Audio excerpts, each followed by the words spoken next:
আজকে দিনাজপুর দখল করবার হুমকি দেয় ভারত, চাঁপাইনবাবগঞ্জ দখল করবার হুমকি দেয়, ভারতীয় সীমান্তে বাংলাদেশের মানুষদের উপর আক্রমণ করবার চেষ্টা করে।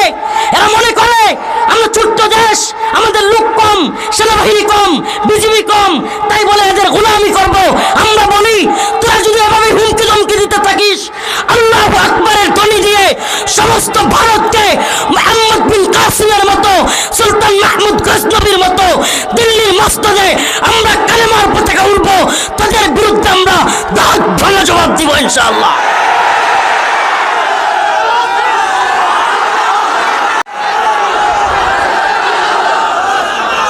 রাজি আছেন তো ইনশাআল্লাহ? হ্যাঁ যুব সমাজ, রাজি আছো তো ইনশাআল্লাহ? স্থলবন্দরে যেহেতু আছেন দিনাজপুর এলাকায়, ভারতীয় হামলাগুলো আপনাদের উপর এবং আমাদের উপরই সবার আগে আসবে। আমিও একটা সীমান্তে থাকি, নেত্রকোনায় আমার বাড়ি। আরে সীমান্তে ভয় পাওয়ার কিছু নাই। প্রয়োজন হলে বাংলাদেশের প্রত্যেকটা যুবক সেনাবাহিনীতে রূপান্তরিত হবে ইনশাআল্লাহ। আমরা সীমান্তে বারাক তৈরি করব, প্রয়োজনে হামাসের মুজাহিদদের মতো আন্ডারগ্রাউন্ডে আরেকটা দেশ তৈরি করব ইনশাআল্লাহ। তবু আমরা ভারতের গোলামি করব না, আমরা আল্লাহর গোলামি করি। কার গোলামি? তো আল্লাহর গোলামি যারা করে এরা দিল্লির গোলামি করতে রাজি। দিল্লির গোলামরা, দিল্লিতে সিদ্ধান্ত হয়েছে নাকি হাসিনা আবার আসবে। পাগলের সুখ মনে মনে, কাগজ উড়ায় টেহা গুনে। পাগলের সুখ মনে মনে, কাগজ উড়ায় টাহা গুনে। তো এই পাগলদের শোক মনে মনে দিল্লিতে নাকি কইছে আপা আইতেছে। এখন হেলো আপা, জি আপা, খাইছেন আপা, বইছেন আপা, এই দল খুব খুশি হয়ে গেছে গা। তোরা একটু খুশি থাক, তাও একটু সান্ত্বনা তো পাইছে নাকি? হ্যাঁ আপা আইতেছে, সান্ত্বনা। আচ্ছা ঠিক আছে, আপা আইবেন, আপা আসুক, আমরাও চাই। আফারে আমার তো ইচ্ছা আফা আওয়ার পরে মতিঝিলে শাপলা চত্বরে ট্রেনের উপর ঝুলাইয়া প্রথম 2-3 দিন টানা তারে জুতা মারতে দেওয়া হবে। এরপরে মারতে মারতে এরপরে তাকে মৃত্যুদণ্ড দেওয়া হবে। কতদিন জুতা আর ঝাড়ু আর থুতু দিতে হবে না সারা দেশবাসীকে? এদেশে আলেম উলামাদেরকে জেলে নিয়েছে আওয়ামী লীগ, ঠিক কি ঠিক না? রিমান্ডে নিয়েছে আওয়ামী লীগ, ঠিক কি ঠিক না? ومن الناس من يقول آمنا بالله وباليوم الآخر وما هم بمؤمنين। আল্লাহ রাব্বুল আলামিন বলেন ومن الناس من يقول آمنا بالله وباليوم الآخر। মানুষের মধ্যে এমন অনেকেই আছে যারা কিনা সবার সামনে বলে আমি হলাম ঈমানদার। من يقول آمنا بالله وباليوم الآخر, আমি আল্লাহ এবং আখিরাতের উপর বিশ্বাস এনেছি। وما هم بمؤمنين, আল্লাহ রাব্বুল আলামিন বলেন অথচ এরা ঈমানদার না। আল্লাহ বলতেছে মানুষের সামনে অনেকে ঈমানদারের পরিচয় দেয়, অনেকে তাহাজ্জুদের গল্প বলে, অনেকে কোরআন তিলাওয়াতের গল্প বলে, তাহাজ্জুদের গল্প শোনায়, আবার আলেমদেরকে গ্রেফতার করে। আছে না নাই? আল্লাহ বলেন ওয়ামা হুম বিমুমিনিন,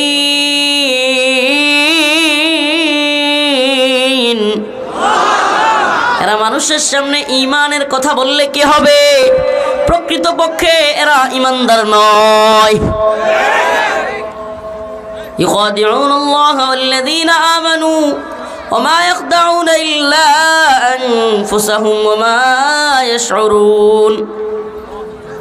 আল্লাহ রাব্বুল আলামিন আরো বলেন এই সমস্ত লোকেরা যারা মানুষের সামনে ঈমানদারের পরিচয় দেয় কিন্তু অন্তরে ঈমানকে লালন করে না। ইউখাদিউন আল্লাহ ওয়াল্লাযীনা আমানু, তারা মনে করে তারা ঈমানদার এবং আল্লাহকে ধোঁকা দিচ্ছে। ঈমানদারদেরকে এবং আল্লাহরে তারা কি করতেছে? ধোঁকা দিচ্ছে। আল্লাহ পাক বলেন ওমা ইয়াখদাউনা ইল্লা আনফুসাহুম ওমা ইয়াশউরুন, আরে এরা তো ঈমানদার কিংবা আল্লাহকে ধোঁকা দিতে পারে না, বরং এরা নিজেরাই নিজেদেরকে ধোঁকা দেয়। وإذا قيل لهم آمنوا كما آمن الناس, আল্লাহ রাব্বুল আলামিন বলেন যখন তাদেরকে বলা হয় তোমরাও পূর্ববর্তী যারা আমার উপর শক্তভাবে ঈমান এনেছে তাদের মতো ঈমান আনো।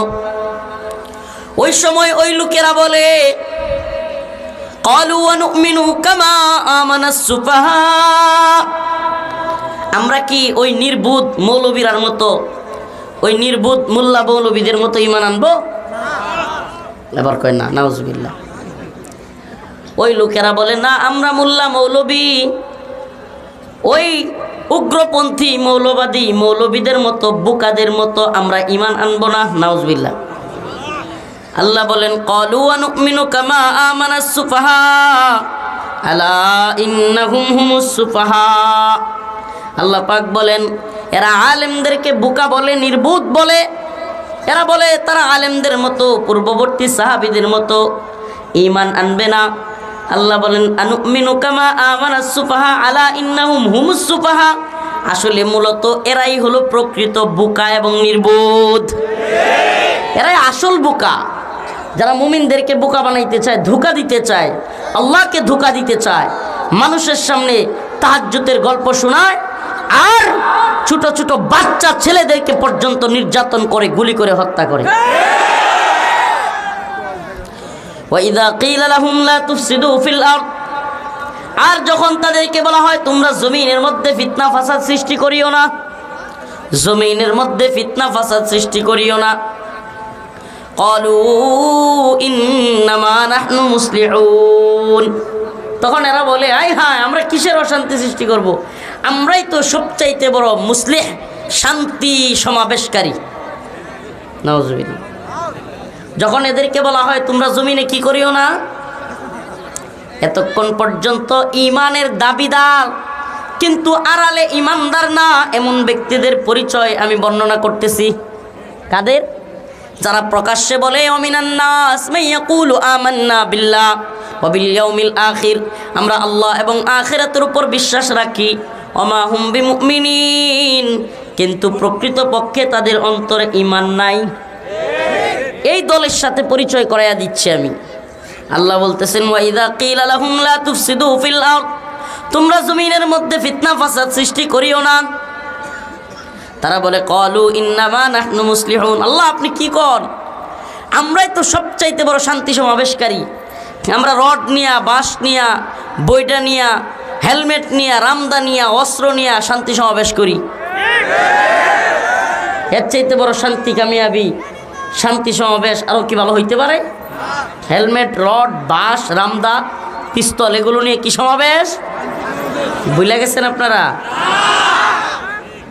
আল্লাহ পাক বলেন ক্বালু ইন্নামা নাহনু মুসলিহুন আলা ইন্নাহুম হুমুল মুফসিদুনা ফিল আরদ, আল্লাহ বলেন এরা কোনো শান্তি সমাবেশকারী নয়, বরং এরাই হলো প্রকৃতপক্ষে সবচাইতে বড় ফিতনা এবং ফাসাদ সৃষ্টিকারী। প্রিয় ভাইরা আমার, আমি আপনাদের সামনে আজকে অনেক ঠান্ডা, যেহেতু প্যান্ডেলও করে নাই, কষ্টকর হয়ে যাচ্ছে, তো আমি আপনাদের সামনে জাস্ট মুমিন সফল হবে কোন পথে, ইমানদারের সফলতার পথ কোনটা, এবং ব্যর্থ মুমিন কারা, ইমানের পরিচয় দিয়ে ইমানদার দাবি করে ব্যর্থ জীবন যাপন করছে কারা। আল্লাহ বলেছেন এরা হলো দুনিয়ার জিন্দিগিতে লাঞ্ছিত আর আখিরাতে এদের জন্য আছে কঠিন শাস্তি। সুবহানাল্লাহ। আখিরাতে কি আছে? লোক সামনে বড় বুজুর্গ, বড় পিসাব, বড় হুজুর, বড় তাহাজ্জুদওয়ালা, বিরাট কিছু, কিন্তু আড়ালে সবাই জানে আড়ালে কি অবস্থা। আল্লাহর সাথে মুআমালা ক্লিয়ার রাখতে হবে। ইমানদারের পরিচয় কি? দুর্নীতি করা, ঘুষ খাওয়া, সুদ খাওয়া, পতিতালয়ের লাইসেন্স দেয়া, মদের লাইসেন্স দেয়া, সুদের ব্যাংক চালু করা, এগুলো ইমানদারের সিফত। তো ইমানের দাবি করে মানুষকে হত্যা করলে, আলেমদেরকে জেলে নিলে, আলেমদেরকে রিমান্ডে দিলে, নির্যাতন করলে, ফাঁসি দিলে, দেশকে ভারতের কাছে বিক্রি করে দিলে, তাহলে কি ইমানদার হয়? নাকি ওই ব্যক্তি ইমানের দাবিতে প্রকৃতপক্ষে আল্লাহ যে বলেছেন ওমা হুম বিমুমিন, এদের অন্তরে প্রকৃতপক্ষে কোনো ইমান নাই। এরা যদি ইমানদার যেই কথা বলেছে এই কথার সাথে একমত হইতো, তাহলে আল্লাহকে অসন্তুষ্ট করত বলেন না, করতো না। আল্লাহকে নারাজ করতো না, আল্লাহর বিরুদ্ধে অবাধ্য হইতো না, আল্লাহর আইনগুলোকে বাতিল করতো না। আল্লাহ পাক বলেছেন আহাল্লাহুল বাই' ওয়া হাররামার রিবা, আমি ক্রয় বিক্রয়কে হালাল করেছি, সুদকে করেছি হারাম। অথচ সুদের ব্যাংকের লাইসেন্স দেওয়া হলো। আল্লাহ পাক বলেছেন ইন্নামাল খামর ওয়াল মাইসির ওয়াল আনসাব রিজসুম মিন আমালিশ শাইতান, মদ জুয়া এগুলো শয়তানের কাজ, এগুলো মুমিনের জন্য হারাম। অথচ সেই মদের বারের লাইসেন্স দেয়া, জুয়া খেলার ক্যাসিনো ব্যবসা চালু করা। আল্লাহ পাক বলেছেন আয-যানিয়াতু ওয়াজ-যানি ফাজরিদু কুল্লা ওয়াহিদিন মিনহুমা মিআতা জালদা, ব্যভিচারিণী পুরুষ এবং মহিলা এদেরকে বেত্রাঘাত করতে হবে, বিবাহিত হলে পাথর মেরে হত্যা করতে হবে। অথচ বাংলাদেশে পতিতালয়ের লাইসেন্স দেওয়া হলো। আমাকে বলেন, প্রত্যেকটা ক্ষেত্রে আল্লাহর আদেশ অমান্য করে, আল্লাহর আয়াতের, আল্লাহর কোরআনের বিরুদ্ধে দাঁড়িয়ে সেই ব্যক্তি তাহাজ্জুদ গুজার আর ইমানদার দাবি করলে কোনো লাভ আছে? লাভ আছে? তাইলে সফল মুমিন সুদ খাবে, ঘুষ, দুর্নীতি, চাঁদাবাজি, টেন্ডারবাজি, অন্যের উপর জুলুম করবে? তাইলে সফল মুমিন যে ব্যক্তি, তার কাজ কি? সফল মুমিনদের কাজ কি? সুবহানাল্লাহি ওয়া বিহামদিহি। আল্লাহ পাক বলেন ক্বাদ আফলাহাল মুমিনুন, মুমিনরা সফল হয়েছে। আল্লাযীনা হুম ফি সালাতিহিম খাশিউন, ওই মুমিনরাই সফল যারা খুশু খুজুর সাথে নামাজ পড়ে। এই ঠান্ডার মধ্যে, আরে মাগরিবের নামাজের সময় দেখলাম যে কি ঠান্ডা পানি রে, রাস্তায় এক জায়গায় দাঁড়িয়ে নামাজ পড়লাম বগুড়া পার হইয়া। এই অবস্থায় ফজরের কম্বলটা ফেলে দিয়া নামাজের জন্য যাওয়া কত কঠিন না?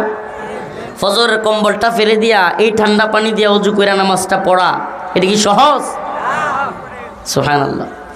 একটা কথা বলি, এটা মনে রাখবেন, আল্লাহ পাক ফজরের নামাজটাকে এমনভাবে দিছেন, সুবহানাল্লাহ, যেটা মুমিনের জন্য কঠিন না, মুনাফিকের জন্য সহজ না। আমি মনে হয় বুঝাইতে পারি নাই। আল্লাহ পাক এমন কিছু করেন নাই, ফজরের নামাজটাকে এমন সময়ে দেন নাই যেটা মুমিন পারবেই না, আবার এমন সহজও করেন নাই যেটা মুনাফিকও করতে পারবে। সুবহানাল্লাহ। ফজরের নামাজ মুসলমান এবং মুমিন এবং মুনাফিকের পার্থক্যকারী। সুবহানাল্লাহ কর। তো আজকে থেকে নিজেকে প্রশ্ন করবেন, ফজর হলো মুমিন এবং নিফাকের মধ্যে কি? ফজর যেমনি ভাবে রাত থেকে দিনকে আলাদা করে দেয়, তেমনি মুনাফিক থেকে মুমিনকে আলাদা করে দেয়। সুবহানাল্লাহ। ফজর কি করে? রাত থেকে যেমন দিনকে আলাদা করে দেয়, তেমনি ভাবে মুমিন থেকে মুনাফিকদেরকে আলাদা করে দেয়। আল্লাহ পাক এই কথাটা নোট করবেন প্রয়োজনে। আল্লাহ পাক ফজরকে এমন সময় দেন নাই যেটা মুমিন করতেই পারবে না, আবার এত সহজ করেন নাই যে 8-9টাই হইলে তো সহজ হয়ে যেত। 8-9টাই হইলে লৌকিকতার জন্য নামাজ পড়া যেত। কি কর? তাইলে এত রাত্রে এই কম্বল টম্বল ফেলায় রেখা, আরে ঘুমটাই তো ফজরের সময় ধরে। তখন কি মূল ঘুমের সময়টাই তো ফজরের সময়। শয়তান এসে হাত পা টিপে দেয়, আরে এত মজার ঘুম হয়। যারা জীবনে নাক ডাকে না, এরাও ফজরের সময় নাক ডাকে। ওরে আরামের ঘুম। পরীক্ষা তো এটাই রে ভাই, এটাই তো পরীক্ষা। আবারও বলতেছি, এই কথাটা প্রয়োজনে নোট করবেন। ফজর আল্লাহ পাক এমন সময় দিয়েছেন যে ফজরকে দিয়ে আল্লাহ পাক রাত থেকে দিনকে যেমন আলাদা করেন, মুমিন থেকেও মুনাফিকদেরকে আলাদা করেন। এবং ফজর আরেকটা বিষয়, সেটা হলো ফজর এমন অবস্থা আল্লাহ ফজরকে দেন নাই, এমন গভীর রাতে দেন নাই। আচ্ছা, যদি 3টাই হইতো, মুমিনের জন্য কষ্ট হইতো কি হইতো না? আল্লাহ পাক এশা এবং ফজরকে এতটুকু দূরত্বে রাখছেন যে মুমিন পারবে, মুনাফিক। সুবহানাল্লাহ। মুনাফিকের জন্য এত সহজ করেন নাই, আবার মুমিনের জন্য এত কঠিন। সুবহানাল্লাহ বলেন। قد أفلح المؤمنون الذين هم في صلاتهم خاشعون। আল্লাহ পাক বলেন সফল মুমিন তো তারা, সফল মুমিন 1 লাখ টাকার চাকরি করেনেওয়ালারা। হ্যাঁ, দিনাজপুর শহরে বাড়ি করনেওয়ালা, দিনাজপুর শহরের সবচাইতে বড় গাড়ির মালিক, সবচাইতে দামি গাড়ির মালিক, এরা সফল? আল্লাহ কোরআনে কি এটা বলছে? আল্লাহ পাক বলছে যে দিনাজপুরের সবচাইতে বেশি জমি যার, এই এলাকার নাম কি? শৈলান। শৈলানে যার 100 কাঠা জমি আছে সে ব্যক্তি সবচেয়ে বড় সফল। কোরআন এটা বলছে? 100 কাঠা জমি তো জমির জায়গায় থাকবে, লক্ষ টাকার চাকরি তো চাকরির জায়গায় থাকবে, কোটি টাকার বাড়ি তো বাড়ির জায়গায় থাকবে, সুন্দরী বউ বউয়ের জায়গায় থাকবে। কুল্লু নাফসিন যায়িকাতুল মাউত, কিন্তু মৃত্যু তোমাকে সব কিছু থেকে আলাদা করে দিবে। আকসিরু যিকরা হাযিমিল লাযযাতিল মাউত, অধিক পরিমাণে ওই মৃত্যুকে স্মরণ করো যা তোমাদের সমস্ত স্বাদকে নষ্ট করে দিবে। পৃথিবীর সমস্ত স্বাদ নষ্ট করে দিবে কি? মৃত্যু। ওই মৃত্যুকে বেশি বেশি করে স্মরণ করো। ও ভাই, এতক্ষণ পর্যন্ত যে কথাগুলো বললাম এরা হলো ব্যর্থ, সুদ খানেওয়ালা ব্যর্থ, ঘুষ খানেওয়ালা ব্যর্থ, জিনা করনেওয়ালা ব্যর্থ, আল্লাহর অবাধ্যচারী, দুনিয়া এবং আখিরাত বরবাদ। ঠিক কি ঠিক না? তাইলে একজন সফল মুমিন কি এই কাজগুলো করবে? বলেন না, করবে? সুদ খাবে, ঘুষ খাবে, দুর্নীতি করবে, চুরি করবে, জিনা করবে, হ্যাঁ, অন্যের ক্ষেতের আইল কেটে নিবে, অন্যের উপর জুলুম করবে, মিথ্যা মামলা দিবে। প্রিয় ভাইরা আমার, বন্ধুগণ আমার, এগুলো করবে না। সফল মুমিনের সিফাত হলো আল্লাযীনা হুম ফি সালাতিহিম খাশিউন। সফল মুমিন ফজরের নামাজের সময় কম্বল আর ঠান্ডা তাকে আটকাই রাখতে পারবে না। ফজরের নামাজের সময় সে কম্বলটা ফেলে দিয়ে আল্লাহর দিকে রওনা হবে। ও যুবতী মেয়েদের মা এবং বাবারা, আমাদের বোনদের জন্য যারা পাত্র খুঁজতেছেন, আমি প্রায় সময়ই বলে থাকি, ফেসবুক পোস্টেও বলেছিলাম, যদি কোনো বাবা কোনো মা তার মেয়ের জন্য ভালো পাত্র খুঁজে, যে তার মেয়ের কোনো হক নষ্ট করবে না এমন জামাই খুঁজে, তাহলে সে যেন লক্ষ টাকার চাকরিওয়ালা, বাড়িওয়ালা, গাড়িওয়ালা, উচ্চ বংশ মর্যাদা, এই সেই দুনিয়াদারি না দেখে ফজরের নামাজের সময় ফজরের প্রথম কাতারে গিয়ে ওই যুবকটাকে খুঁজে, যেই যুবক এই ঠান্ডা কনকনে শীতের মধ্যেও অজু করে তার রব্বে কাবাকে সিজদা করবার জন্য প্রথম কাতারে গিয়ে দাঁড়াইছে। ও বাবা মা, মনে রাখবা, যেই যুবক ছেলেটা তার আল্লাহর হক আদায় করতে ফজরের ঠান্ডা পানিকে উপেক্ষা করে কম্বল ফেলে দিয়ে মসজিদে গিয়ে মাওলা পাকের হক আদায় করেছে, সেই যুবক কখনোই তোমার মেয়ের হক নষ্ট করবে না। হক নষ্ট করবে না সে। সুবহানাল্লাহ। প্রিয় ভাইয়েরা আমার, বন্ধুগণ আমার, লক্ষ টাকার চাকরি পেয়ে, কোটি টাকার বাড়ি করে, গাড়ি করে, সুন্দর স্ত্রীকে বিয়ে করে, এলাকায় 100 কাঠা জমি রেখে, কিংবা বড় একটা দিনাজপুরে জায়গা রেখে নিজেকে সফল ভাবতে পারেন, কিন্তু আল্লাহ বলেন না না না না না, এগুলো তোমার সফলতা না। ফামান যুহজিহা আনিন নার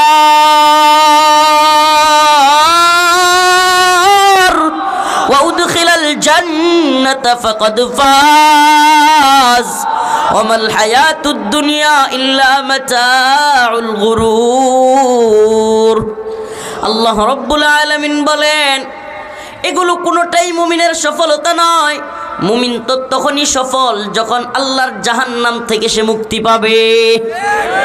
ফামান যুহজিহা আনিন নার ওয়া উদখিলাল জান্নাহ, এবং সে যখন জান্নাতে প্রবেশ করতে পারবে, ফাকাদ ফাজ, সে তখনই হলো চূড়ান্তভাবে সফল। তার মানে এই দুনিয়া আমাদের সফলতার জায়গাই না, এই দুনিয়া আমাদের ওরে কোটি টাকার বাড়িওয়ালা, এসি করা রুম, টাকার অভাব নাই। এসি একবার 24 করে, একবার 25, একবার 22 করে, একবার 23। হাইরে সারা রাত এসির রিমোট নিয়ে গুতাগুতি করতে করতে রাত শেষ, ঘুম আর ধরে না। ঘুমের ট্যাবলেট খায়, ঘুম হয় না। এমন অনেক বড় লোক আমরা সচক্ষে দেখেছি। লক্ষ টাকা দিয়ে খাট কিনতে পারবা, কোটি টাকা দিয়ে সুন্দর আলিশান বাড়ি করতে পারবা, কিন্তু ঘুম কিনতে পারবা না। সুবহানাল্লাহ, ঘুম কিনতে পারবা না। লক্ষ টাকা দিয়ে খাট কিনা যাবে, এসি করা, কোটি টাকার বাড়ি করা যাবে, কিন্তু ঘুম কিনা যাবে না। চিকিৎসক প্রয়োজনে 5-6টা কিনে রাখতে পারবেন, কিন্তু সুস্থতা কিনতে পারবেন? পারবেন না ভাই। এজন্য ওই আল্লাহকে স্মরণ করুন যে আল্লাহ আপনাকে সব কিছু দিতে পারে। ওই আল্লাহর দিকে আসুন। ফাফিরু ইলাল্লাহ। আমার আপনার মালিক হাতছানি দিয়ে ডাকতেছে, আয় আয় আয় বান্দা, আমার দিকে আয়, আমার দিকে ফিরে আয়। দুনিয়ার কাউকে তোর ভয় পাওয়ার দরকার নাই। আলা ইন্না আউলিয়া আল্লাহ লা খাউফুন আলাইহিম ওয়ালা হুম ইয়াহজানুন।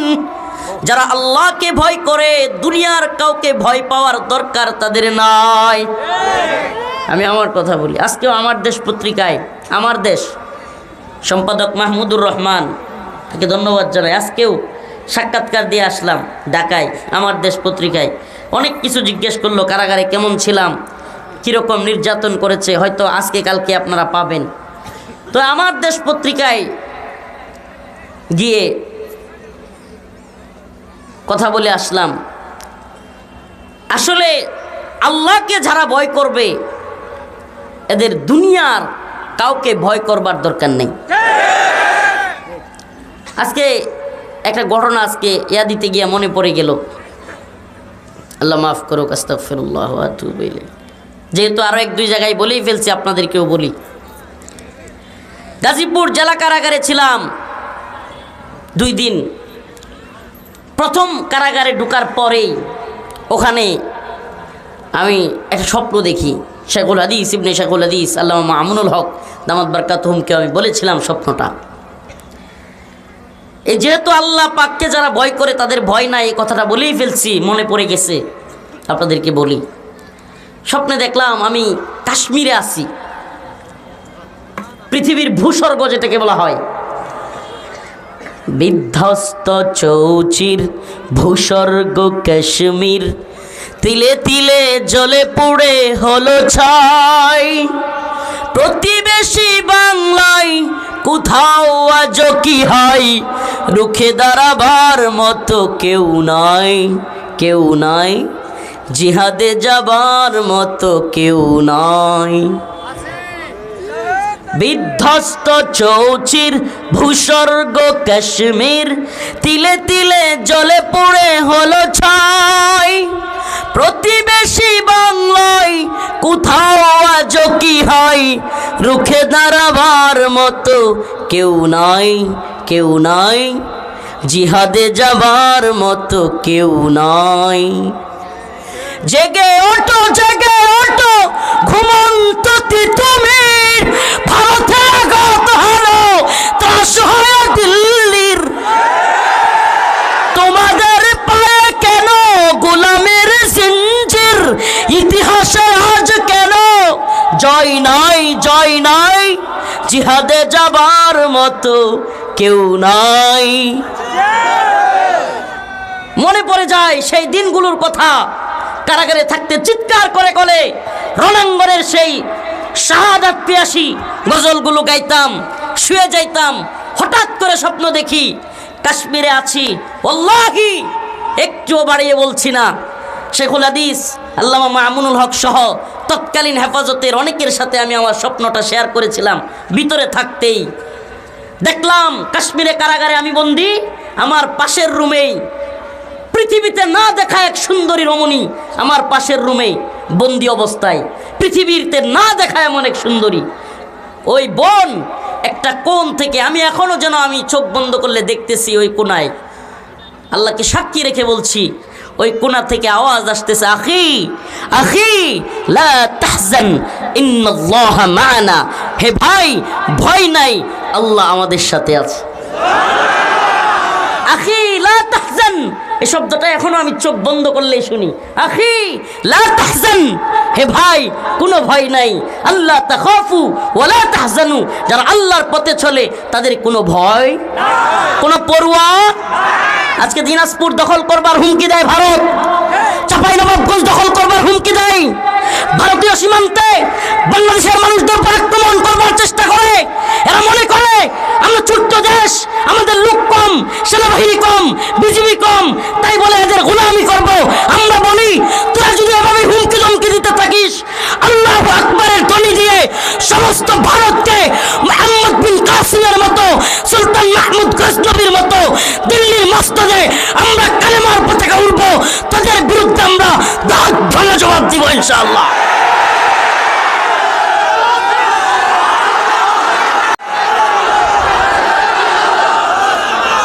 রাজি আছেন তো ইনশাআল্লাহ? হ্যাঁ যুব সমাজ রাজি আছো তো ইনশাআল্লাহ? স্থলবন্দরে যেহেতু আছেন, দিনাজপুর এলাকায় ভারতীয় হামলাগুলো আপনাদের উপর এবং আমাদের উপরই সবার আগে আসবে। আমিও একটা সীমান্তে থাকি, নেত্রকোনায় আমার বাড়ি। আরে সীমান্তে ভয় পাওয়ার কিছু নাই। প্রয়োজন হলে বাংলাদেশের প্রত্যেকটা যুবক সেনাবাহিনীতে রূপান্তরিত হবে ইনশাআল্লাহ। আমরা সীমান্তে বারাক তৈরি করব, প্রয়োজনে হামাসের মুজাহিদদের মতো আন্ডারগ্রাউন্ডে আরেকটা দেশ তৈরি করব ইনশাআল্লাহ। তবু আমরা ভারতের গোলামি করব না, আমরা আল্লাহর গোলামি করি। কার গোলামি?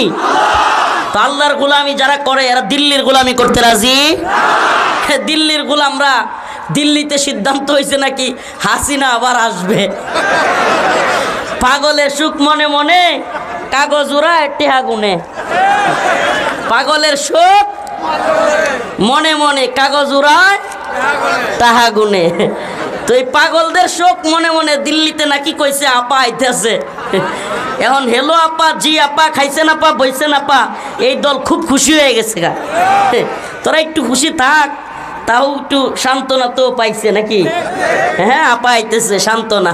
আচ্ছা ঠিক আছে, আপা আইবেন, আপা আসুক, আমরাও চাই।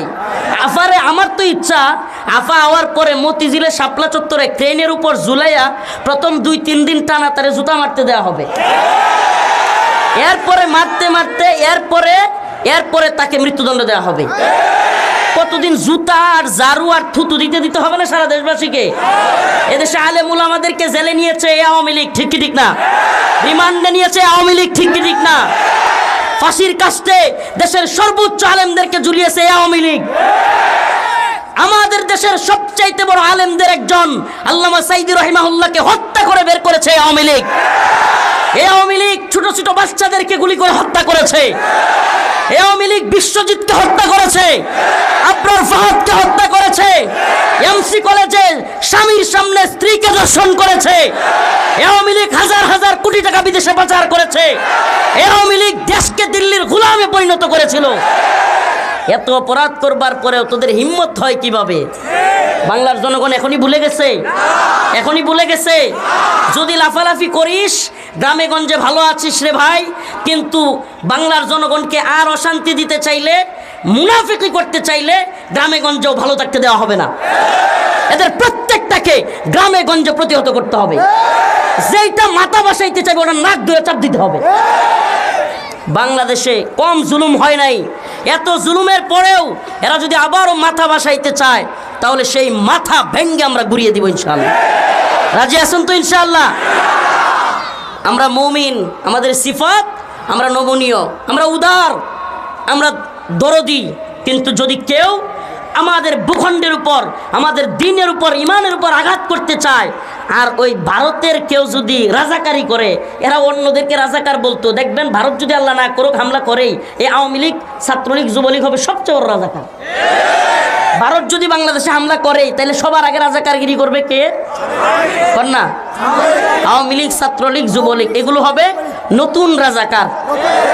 প্রিয় ভাইরা আমার, বন্ধুগণ আমার, এই জন্য পাগলের শোক মনে মনে, কাগজ ওড়ায় টাকা গুনে। আরে এতই যদি ভারত চায় তাহলে মুদিরে বাদ দিয়ে হাসিনারে হ্যাঁ দেশের প্রধানমন্ত্রী বানায় দে। আমাদের এত যায় আসে না, কি কন? এত যায় আসে না। আমরা অবৈধ সম্পর্ক, ওই যে একটা মুমিনা ছিল না, নাম কি, আব্দুল, পররাষ্ট্রমন্ত্রী ছিল, আমি আব্দুল শয়তান বলি এটাকে, আব্দুল শয়তান। এ আব্দুল শয়তান বলেছিল, মুমিন আল্লাহর একটা সিফাতি নাম, এর মুমিন বলা ঠিক না, ওর নাম হইব আব্দুল শয়তান। এ আব্দুল শয়তান বলেছিল আমাদের স্বামী স্ত্রীর সম্পর্ক, বলছিল না, বলে নাই? আমরা বলি যে ঠিক আছে তোদের স্বামী স্ত্রীর সম্পর্ক আমরা মানি না, এটা অবৈধ, অবৈধটাকে অবৈধ জায়গায় পাঠিয়ে দিছি, অবৈধটাকে অবৈধ জায়গায় পাঠিয়ে দেওয়া হয়েছে। প্রিয় ভাইরা আমার, বন্ধুগণ আমার, দেশের সীমান্তের কাঁটাতারে ফেলানির লাশ, অসংখ্য মা বোনের, অসংখ্য ভাইদের লাশ পড়ে থাকে, আর এরা রক্তের সম্পর্ক, এরপরে কি বলে স্বামী স্ত্রীর সম্পর্ক। তো এখন 5 মাস যাইতে পারে না, হাসিনা গেছে, এখন প্রীত কই? ভারত যেহেতু এতই বন্ধু বাংলাদেশের, এখন হুমকি দেয় কেন? এখন দেশ দখল করবার চেষ্টা করে কেন? এখন বিভিন্ন সীমান্তের কাঁটাতারের ভিতরে এসে গুলি করে কেন? বোমা মারে কেন? বলেন না, এত বন্ধুত্ব, এত পীড়িত। পীড়িত বলতে কিছু নাই। গোলামি হাসিনা করছে, এই আওয়ামী লীগ করছে, খুশি ছিল। এখন যখন দেখছে বাংলার জনগণ তাদের গোলামি করবে না, এখন তো ওই যে কয় না যে গোলামি যেহেতু করবি না তাইলে তোরা শিক্ষা দিয়ে দিই। তোরা কি শিক্ষা দিবি? মোহাম্মদ বিন কাসিমের ছোট্ট কাফেলা আসছিল, তোদের বাপ দাদারা দৌড়ে পালানোর পথ পায় নাই। অতএব মোহাম্মদ বিন কাসিমের উত্তরসূরিরা মরে যায় নাই। আমি আমার সন্তানের নাম রাখছি মোহাম্মদ বিন রফিক, মোহাম্মদ বিন কাসিমের নামে নামে, মানে মোহাম্মদ বিন রফিক। ইনশাআল্লাহ সুম্মা ইনশাআল্লাহ আমরা পরাজিত ছিলাম না, পরাজিত থাকবো না, ইনশাআল্লাহ আমরা বিজয়ী হব। রাজি আছেন তো? ইনশাআল্লাহ বিজয়ের তামান্না দিয়ে গেলাম। এটা রসুলের ঘোষণা। রসুল বলেছেন, ইসাবাতান মিন উম্মতি আহরাজাহুমুল্লাহু মিনান নার, ইসাবাতুন তাগজুল হিন্দা ওয়া ইসাবাতু মা ঈসা ইবনে মারইয়াম। আমার উম্মতের একটা দল গজওয়াতুল হিন্দে অংশ নিবে, আর যারা গজওয়াতুল হিন্দে অংশ নিবে আমি তাদেরকে জাহান্নামের আগুন থেকে মুক্তি দিয়ে দেব। আল্লাহ পাক জাহান্নামের আগুন থেকে মুক্তির ঘোষণা দিয়েছেন। গজওয়াতুল হিন্দ হবে, এটা রসুলের কথা, কোন নবীর কথা? যার 2 ঠোঁটের মাঝখান দিয়া জীবনে কোনোদিন মিথ্যা বলে নাই। সুবহানাল্লাহ বলেন। রাসূল সাল্লাল্লাহু আলাইহি সাল্লামকে আরবের মুশরিকরা পর্যন্ত পাগল বলতো, জাদুকর বলতো, গণক বলতো, কিন্তু কখনো মিথ্যাবাদী বলে নাই। সুবহানাল্লাহ। তাহলে সেই রসুল বলেছেন, ইসাবাতানি মিন উম্মতি, আমার উম্মতের 2টা দল, আহরাজাহুমুল্লাহু মিনান নার, ইসাবাতুন তাগজুল হিন্দা ওয়া ইসাবাতু মা ঈসা ইবনে মারইয়াম। 2টা দলকে আল্লাহ পাক জাহান্নামের আগুন থেকে মুক্তিপ্রাপ্ত ঘোষণা দিয়েছেন। একটা দল ঈসা ইবনে মারইয়ামের সাথে যুদ্ধ করবে, আর একটা দল গজওয়াতুল হিন্দে শরীক হবে। সুবহানাল্লাহ। শুধু এইটাই না, রাসূল সাল্লাল্লাহু আলাইহি সাল্লাম বলেছেন, শেষ জামানায় আমার উম্মতের যেই দলটা গজওয়াতুল হিন্দে হিন্দুত্ববাদীদের বিরুদ্ধে যুদ্ধ করবে, সেই দলটা বিজয়ী হবে।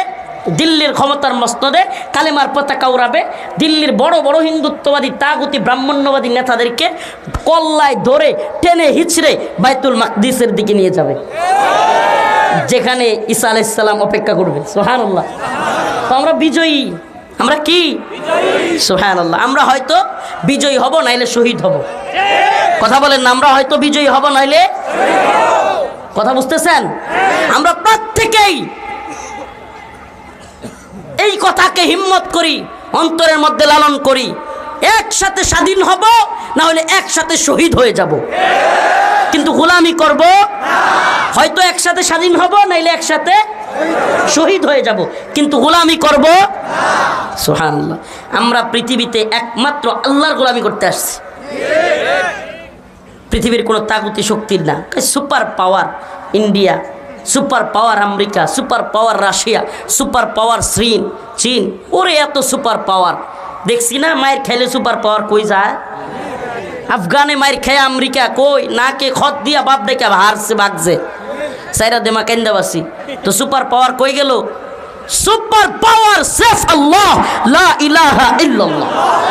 সুপার পাওয়ার সেফ আল্লাহ, লা ইলাহা ইল্লাল্লাহ। আল্লাহর উপরে সুপার পাওয়ার আছে। এগুলো হলো মিডিয়ার মায়াজাল, মিডিয়ার মায়াজাল। এই আছে, সেই আছে, পরমাণু আছে, অ্যাটম বোম আছে, উড়ায় ফেলবে, ঘুরায় ফেলবে। তো আফগান থেকে নাকি খত দিয়ে বাপ ডেকে বিদায় নিছি কে? রাশিয়া ইউক্রেনে গিয়া আটকা পড়ছে কে? হ্যাঁ কন্যা, কোন সুপার পাওয়ার? আপনি কি মনে করছেন ভারত, যে ভারত 55 বছরে কোনোদিন বাদ ছাড়ে নাই, সেই বাদ বন্যার ছেড়ে দিয়ে মানুষকে ভাসায় নিতেছে, দেশ দখল করবার হুমকি দিতেছে। যদি সত্যি সত্যি এত মোটা হয়ে যেত গা, হামলা করে বসতো না কোন দিন? তারাও বুঝে যে আমি যে বাংলাদেশে হামলা করবো, চতুর্দিকে আমারে হামলা করবার জন্য আছে। এত সহজ না। ভূরাজনৈতিক প্রেক্ষাপট খুবই নাজুক। ভারতের অভ্যন্তরীণ কুন্দলই তো মোদি আটকাইতে পারতেছে না। হ্যাঁ, আর এই পাগলের সুখ মনে মনে, কাগজ ওরা টাহা গুনে, তখন নেত্রীর ক্ষমতায় বসায় দিব। তো ভারত তো ক্ষমতায় ছিল, মোদিও ছিল, হাসিনা ক্ষমতায় ছিল, পুলিশ তার পাশে ছিল, র্যাব ছিল, সব ছিল। তো হাসিনা গণভবনে 40 মিনিট থাকতে পারে নাই কেন? তখন কি ছিল না? ক্ষমতায় থাকতেই 40 মিনিট থাকতে পারে নাই, আর ক্ষমতায় নাই এখন না। আর 40 মিনিট অপেক্ষা করলে হাসিনা থাকতো ছাত্রদের নখের সিপায়, নখের সিপায়। মানে অনেক ছাত্র বলতো আমাদের নখে হাসিনা নাই, কারণ এতগুলো ডুববে একসাথে পাইতো না তো। নোয়াখালীতে কয় টুকায় হাওয়া যাইতো না। নোয়াখালীওয়ালারা বলতো কি টুকায় হাওয়া যায় না, তো এর টুকায় হাওয়া যাইতো না, কারণ এত পরিমাণে ছাত্র ঢুকতো। এগুলো এই বাকওয়াস, এই ধরনের গুজব ছড়িয়ে মানুষের মধ্যে এক ধরনের জুমরুজাল তৈরি করে সিম্পেতে আদায় করবার চায়। আমরা বলি তোরা যদি ভালো হয়ে যাস, মানুষ হয়ে যা, আওয়ামী লীগ থাকিস না, মানুষ হয়ে যা। যদি মানুষ হয়ে যাস আমাদের কোনো সমস্যা নাই। কিন্তু আওয়ামী লীগ থাইকা, আওয়ামী লীগের সাফাই গায়া, এদেশের হাজার হাজার আলেমকে কষ্ট দিয়া, হাজার হাজার ছাত্রদেরকে হত্যা কইরা, এদেশের টাকা পয়সা পাচার করে দেশটাকে ভারতের গোলামে পরিণত করে, সব খারাপ কাজের সাক্ষী হইয়া এই দলের পক্ষে সাফাই গাইলে আমাদের সহ্য হয় না। ঠিক কি ঠিক না? এই জালিমদের থেকে শিক্ষা নিতে হবে। প্রিয় ভাইরা আমার, যে আয়াত কারিমা তিলাওয়াত করলাম, ভিন্ন দিকে আলোচনা চলে গেছে। এই জালিমদের থেকে শিক্ষা নিতে হবে। এই জুলুম অন্য কেউ যেন করতে না পারে। রাজি আছেন ইনশাআল্লাহ? সাবধান, নতুন করে কেউ জুলুম করবার, চাঁদাবাজি, টেন্ডারবাজি করবার চিন্তাও করিয়েন না, দুঃসাহস করিয়েন না। যে দেশের জনগণ আওয়ামী লীগকে লাথি দিয়ে বিদায় করতে পারছে, নতুন চাঁদাবাজি, টেন্ডারবাজি, দুর্নীতি করলে তা করেও কিন্তু শায়েস্তা করতে পারবে। এটা একটা হুঁশিয়ারি। সাবধান, কেউ জনগণের উপর, মুসলমানদের উপর নির্যাতন, নিপীড়ন করবার চেষ্টা করবেন না। এগুলো মুমিনের কাজ, মুমিনের সিফাত। এতক্ষণ আলোচনা করেছিলাম কি কি কাজগুলো করা যাবে না। টেন্ডারবাজি, চাঁদাবাজি, দুর্নীতি, সুদ, ঘুষ, মদ, জিনা, বেবিচার, অন্যের উপর জুলুম করা, অন্যের লাইল কেটে নেওয়া, এই যা যা বললাম এগুলো করা যাবে না। এবার আসেন, একজন মুমিন সফল হইতে হলে কি কি করতে হবে? আল্লাহ পাক কি বলেন? قد أفلح المؤمنون الذين هم في صلاتهم خاشعون। আল্লাহ পাক বলেন সফল মুমিনের সবচাইতে প্রথম কাজ, উত্তম কাজ, সফল মুমিনদের সিফাত হলো তারা খুশু খুজুর সাথে নামাজ পড়ে। কিসের সাথে? ওই যে প্রথম আলোচনায় চলে গেলাম, কি করে? রাইসুল মুফাসসিরিন আব্দুল্লাহ ইবনে আব্বাস বলেন খুশু খুজুর সাথে নামাজের মানে হলো একাগ্র চিত্তে, বিনয়ের সাথে, একমাত্র আল্লাহকে রাজি খুশি করবার জন্য, আল্লাহকেই রাজি খুশি করবার জন্য বিনয়ের সাথে আল্লাহর প্রতি তাওয়াজু হয়ে একাগ্র চিত্তে যে নামাজ পড়া হয় সেটাকে খুশু খুজুর সাথে নামাজ বলে। আমরা একাগ্র চিত্তে নামাজ পড়বো তো ইনশাআল্লাহ। ওয়াল্লাযীনা হুম লিয-যাকাতি ফাঈলুন। আল্লাহ পাক বলেন সফল মুমিনরা যাকাত আদায় করে। ওয়াল্লাযীনা হুম আনিল লাগওয়ি মুরিদুন। সফল মুমিনরা কোনো ফাহেশা কাজে, অনর্থক কাজে, শিরিকের কাজে, বিদআতের কাজে, যাত্রা ফাত্রা কাজে জড়ায় না। ওয়াল্লাযীনা হুম লিফুরুজিহিম হাফিজুন। আল্লাহ পাক বলেন সফল মুমিনরা নিজেদের লজ্জাস্থানকে হেফাজত করে। সুবহানাল্লাহ। সফল মুমিনরা কি করে? লজ্জাস্থানকে। আখেরি কথা, শেষ দিকে চলে এসেছে আলোচনার। আল্লাহ রাসূল সাল্লাল্লাহু আলাইহি সাল্লাম বলেন আমাকে যদি কোনো ব্যক্তি দুইটা জিনিসের গ্যারান্টি দেয়, কয়টা বলেন না? কয়টা? দুইটা জিনিসের গ্যারান্টি রাসূলকে যদি কেউ দেয়, রাসূল বলেন আমি তাকে জান্নাতের গ্যারান্টি দিব। সুবহানাল্লাহ বলেন না?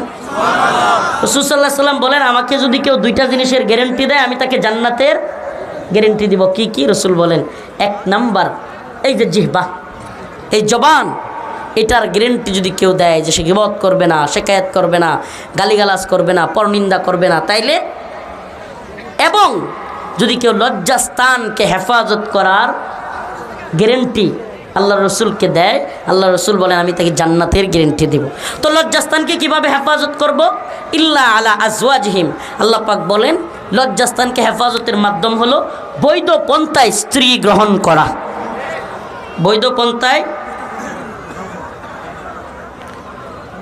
বৈধ পন্থায় স্ত্রী গ্রহণ করা, এটা হলো মুমিনের লজ্জাস্থানকে হেফাজত করার মাধ্যম। আল্লাহ পাক বলেন ফানকিহু মা তাবা লাকুম মিনান নিসা মাসনা ওয়া সুলাসা ওয়া রুবা, যে তোমরা মেয়েদের থেকে যাদেরকে পছন্দ হয় মহিলাদের থেকে বিয়ে করো, 2টা 3টা 4টা। ওয়াইন খিফতুম, যদি তোমরা ভয় করো যে ইনসাফ করতে পারবা না, আল্লাহ তাআদিলু, ইনসাফ করতে পারবা না, ফাওয়াহিদাতান, তাইলে একটাই নিয়েই সন্তুষ্ট থাকো।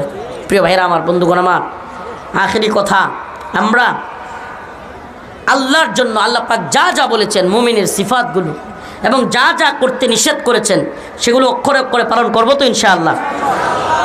দুর্নীতি করা যাবে, টেন্ডারবাজি করা যাবে, মদ খাওয়া যাবে, জিনা করা যাবে, ব্যভিচার, অন্যের উপর জুলুম, সুদ, ঘুষ, এগুলো করা। তাহলে কি কি করতে হবে মুমিনের কাজ? আল্লাযীনা হুম ফি সলাতিহিম খাশিউন, খুশু খুজুর সাথে নামাজ আদায় করতে